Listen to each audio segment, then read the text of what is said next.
Merry Christmas, everyone, and happy holidays. Welcome to your December 2024 astrological forecast. So you know what? There are two new moons this month. Okay, the first one is on the 1st in Sagittarius, and the second one is on the 30th in Capricorn. So new beginnings at the beginning of the month and at the end of the month, and so whatever happens in between, whatever. Okay, Mercury is still in Sagittarius the whole month, and it's retrograde up until the 15th when it finally turns direct. And you know what? I am a Sagittarian. I have Sagittarius rising. So, also, okay, along with the sun in Sagittarius. So if I forget something, whatever I'm saying here now or whatever, I repeat myself, please just ignore me, okay? So anyway, on the 6th, Mars, still in Leo, turns retrograde. On the 7th, Venus moves into Aquarius. Also on the 7th, Neptune turns direct. On the 15th, there's a full moon in Gemini. And again, also on the 15th, Mercury turns direct in Sagittarius. And then on the 21st, the sun moves into Capricorn. Up until that point, the sun is still in Sagittarius. Okay, and then again, that new moon on the 30th. So, a special shout out to my subscribers for supporting me, your continued support, liking and sharing, and commenting on my videos. I thank you for all your donations and any way that you help to support my channel. I really, really appreciate it. And if you're new to my channel and you like this video, be sure to subscribe, okay? And anything you may need to know is down in the description box below, but there's a link to my website, but there's also my email address. It's just easier to email me and ask me whatever it is you would like to know regarding like chart services, okay? So, and don't forget to check out my weekly forecasts, which are now daily shorts, okay? And for all of you, when I post these monthly videos, if I have a short that is attached to the monthly videos, people are just clicking on the short and they're not getting to the monthly video. I guess they're not realizing that there's a link below in the short that will take you to the full video, full-length video, not just that little short. So please keep that in mind, okay? Now for your forecast. Happy birthday, Sagittarius. Okay, and guess what? There's a new moon on your in your sign on the 1st, right away, right? That's your personal new moon, meaning that's your year beginning on that day, okay? So it's really nice, that it's falling on, in America, a holiday weekend, Thanksgiving weekend. But even if you don't have any plans, it'll feel like a new start in some way or other. Okay, you could just wake up in the morning and decide how you feel about something or other. Maybe you were trying to reach a decision or whatever regarding what you're going to do about this or that or even a person. Okay, so this brings you like clarity, let's put it that way. Okay, so yeah, and Mercury, is still in your sign. Like the whole month, and it's retrograde, went retrograde on November 25th, and is up until the 15th. It turns direct on the 15th, okay? And the sun is in your sign up until the 21st, so you're still the center of attention, okay? And with Mercury in your sign, you're on the receiving and sending end of a lot of communications. And if you listen to my video last month, I kind of warned you guys about when you speak, make sure you're very, very clear, okay? Just as right now Jupiter is in Gemini, your opposite sign, Jupiter is in detriment when it's in Gemini. It doesn't do well there, okay? Same thing goes with Mercury in Sagittarius, because Mercury is the ruler of Gemini, right? So when it's in Sagittarius, it's in detriment, meaning you're even more blunt possibly than usual, or accidentally saying the wrong thing at the wrong time. You know, things like that, you really have to, like, be careful. Even if you're normally, you know, careful, it's during this time, things kind of like slip a little bit. And I also always say, be sure when you speak to people that they clearly understand you, especially if you are giving directions or instructions of any kind. But, you know, it's just something to keep in mind that Mercury doesn't do well when it's in your sign. Okay, just as Jupiter in any sign is a blessing, more or less, but it doesn't do well when it's in Gemini. Okay, so you know, it's just something to think about. You know, you have the urge though to, let's say, do a lot of writing. If you normally write any other time, this like increases that like desire to communicate. Okay, but you know, you're more than likely writing something, a book or a play, screenplay, or whatever. Okay, and this helps. I believe having Mercury even retrograde really helps you at this time. So if you are in the middle of writing something, it's now's the time to review and edit even.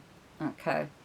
But again, you're on the receiving end of an awful lot of communications. Or it could be, seems like it's because, you know, people usually come back into town for the holidays, you know. Normally they would probably contact you anyways, but this is an increase in some way or other of communications or people contacting you, or even your mail, your regular postal mail and email and whatever. You know, you just could find that you've had an awful lot of conversations even after this month, because Mercury's in your sign until the end of the month. And you could also be doing an awful lot of running around too. Okay, but let's see here. Okay, well, Mars is in Leo, right? And it turns retrograde on the 6th. And where you have Leo in your chart is your 9th house. Okay, you're the natural ruler of the 9th house. 9th house is long distance communications and travel, contact with foreign countries, people, languages. It's higher learning. It's your philosophy on life, your spiritual and religious beliefs, legal matters. Did I say media and publishing? I don't think so. Anyways, it's the house of adventure. Okay, so that you're the natural wanderer of the zodiac, and having Mars here is energizing this area. It's making you want to travel. If you haven't been able to, you travel, you know, with your mind, more or less. You know, you could travel by books or by contact, just even on social media with people. Yeah, you know, whatever. It's this is an internet house though also. Okay, so you could be, if you do already have a website or a podcast or a YouTube channel, you could be making changes there in some way or other, or spending a lot more time on it, or even creating a whole new channel along with what you already have. You know, you're allowed to have more than one. Okay, a website, you're allowed to have more than one website. You're allowed to have more than one YouTube channel or a podcast of some kind, whatever. But also, this is the house of higher learning. Okay, you could be learning something just on your own. Could be for just self-interest, you know, but it could be for business. You know, maybe it's something that you've always wanted to know how to do. You still have the planet Uranus in Taurus in your 6th house of the kind of work that you do. It's been there for a while. By now you've already created some kind of side gig, you know,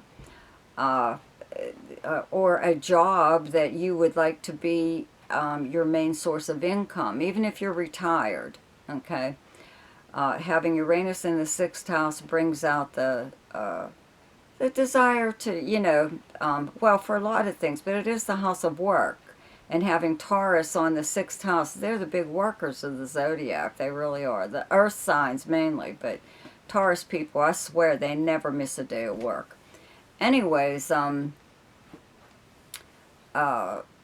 that's what you could be doing right now, pursuing that. You know, Mars has been here for a while. It's going to go back. It's like going back and forth between Cancer and Leo. So right now it's in your ninth house. Be prepared to have more contact with people who live at a distance or in another country even. Okay? So Venus moves into Aquarius on the 7th, and your third house, where you have the sign of Aquarius, Pluto is already there. Okay? So your third house is your everyday life, the people and places you would encounter throughout the normal course of your day. This is your siblings, your cousins, your neighbors, anyone in your neighborhood. This is local travel, which would be like just a hour's drive away, just a short distance away, or a day trip, overnight trip, or a weekend trip. It's all forms of communication: text message, voicemail, email, and regular postal mail. Okay. So having Venus here along with Pluto does bring about a little bit of an obsessive quality. And Mars, well, the third house is directly across from the ninth house where you have Leo, and Mars is in Leo right now. And these are the love planets, Venus and Mars. Okay, they're opposing one another. And we've got a conjunction from Venus to Pluto. Okay, they're both in Aquarius right now, forming a conjunction eventually. Anyways, you could be, having a long distance romance already. It's sometimes kind of like the norm for Sagittarius, just because that's the house that you govern anyway, right? Long distance anything, and foreign travel, people. Okay, so it could be something like that going on, or, someone in your neighborhood you could run into while you're just out running errands, and it could be somebody from your past. I have to keep saying that because Neptune is in Pisces and it's turning direct on the 7th, and Saturn is in Pisces. Okay, it's already in direct motion, and both of these planets are in your fourth house of the past. Okay, fourth house is basically, though, your home and family, where you physically live. Okay, but it's also your past, and people from your past keep trying to re-enter your life a lot. Okay, and we've also got Jupiter in Gemini in your 7th house of close relationships and partnerships. Okay, I'll get to that in a minute because there's a full moon there. So there could be something really going on with someone, again, trying to re-enter your life. Probably not a good idea. It's up to you. But it does bring about a obsession at first. Venus will leave here. Okay, it's not going to stay there forever. And that quality will kind of go away, But for now, it just seems like whoever it is, if they do try to re-enter your life, they act like it's like, it's the end of the world or something, if you don't, I don't know, reciprocate or whatever, you don't feel the same way. Okay, so just keep that in mind, that somebody could be acting like it's a really big deal, to see you or to get together with you. It has to happen, blah, blah, blah. And you can't figure out why. What's the big deal? And that's what's kind of causing that in a way, aside from the fact that this person, whatever, they're a whole different story on their own. Okay? But there is a full moon on the 15th in Gemini in your 7th house of close relationships and partnerships.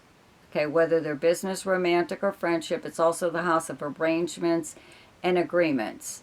Okay, Jupiter is here and it's retrograde. So it's still, effective and everything. It's just that, you could, full moons exist to bring problems to the surface so they can be dealt with and then done away with, and you don't have to, care about it again, whatever. But I really can't see anything too, big really actually happening with any kind of problem as far as a full moon goes, except for the fact that that is when somebody could like try to reappear in your life and really lay it on thick. Okay, so I just thought I just had to mention that. You have to keep in mind you have Saturn, and Neptune rules deception. Saturn is a whole other story. It is the lesson teacher, but you have these planets in your fourth house of your past, and whatever, and you just have to keep in mind that some of the people trying to re-enter your life are being deceptive. Okay. So anyways, okay, Mercury does turn direct on the 15th. The Sun leaves your sign on the 21st, moves into Capricorn, on the 21st, into your second house of earned income and money. Okay, and there's a new moon here on the 30th, which brings a new beginning in that area too. So you could be doing a lot of different things. You know what I mean? You could, with Uranus retrograde still in Taurus in your sixth house, work that you used to do, or someone you used to work for or work with, or whatever kind of work that maybe you did in the past. Somebody could be contacting you about that, wanting you to, especially if it's something creative, wanting you to do something for them. They want to hire you for whatever it is that you do, whatever service you perform, or whatever product you create. Okay, and that's what that new moon, it could be a startup again of something like that. It is when the Sun is in the second house. Wherever the Sun is, that's where your focal point is. So you're focused on money. Okay, could be a side job or a new source of income that you're trying to create, or just trying to add to your income in some way or other, but you could be on the receiving end, but a lot of times it's for work that you've done already or work that you're going to be doing. Someone wants to hire you for something, and, you have to keep in mind you've got the Jupiter in the seventh house of partnerships, business, okay? So, someone could be offering you some kind of work, okay? And because the planet is retrograde, they may have asked you about it before. Maybe you weren't able to do it at that time. Maybe it wasn't a very good offer, so it could be that they've decided to up their price, whatever it is that they're going to give you, or something or other. Okay, so the best time to do something each month is when the moon is in your own sign, and the moon is in Sagittarius on the 1st, 2nd, 27th, 28th, and 29th. The best time to lay low is when the moon is in your opposite sign, and your opposite sign is Gemini, and those dates are the 13th, 14th, and 15th. The best time for romance, recreation, creativity, fun, gambling, or speculation, and anything to do with children is the 9th, 10th, 11th, 22nd, 23rd, and 24th. The best time for money is the 2nd, 3rd, 4th, 15th, 16th, 17th, 30th, and 31st. The best time for your career is the 20th, 21st, and 22nd. And the best time for communication and travel is the 5th, 6th, 17th, 18th, and 19th. So happy birthday to you. Merry Christmas, Happy New Year, and Happy Holidays. See ya.